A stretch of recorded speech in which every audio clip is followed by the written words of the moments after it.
kollecdən ikinci kursa transfer.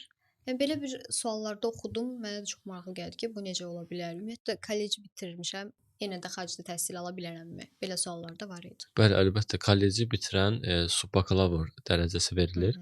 Subbakalavr bakalavrdan bir öncəki təhsil pilləsidir. Bəzi ölkələrdə belə bir imkan mövcuddur ki, kollec məzununuzsa, kollec diplomunuz varsa, birbaşa universitetin ikinci kursuna qəbul ola bilirik.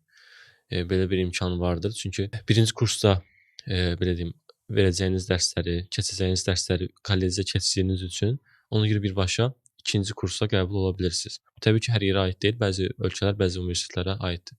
Bəs məsəl üçün mən bakalavr təhsili alıram, birinci kursda oxuyuram, amma ikinci kursa keçəndə artıq istəmirəm, getmək istəyirəm, xaricdə təhsil almaq istəyirəm. Mən yenə ikinci kursa keçirəm xaricdə də. Belə bir durumda transfer edə bilərik tələbəni. Məsələn, birinci kursa təhsil alırsa, biz onun sənədləri transkripti vasitəsilə xarici ölkəyə transfer edirik, qaldığı yerdən də təhsilinə davam edir. Yəni məsələn, ikinci kursdan, bəli, təzədən yenidən başlamır, olduğu yerdən davam edir.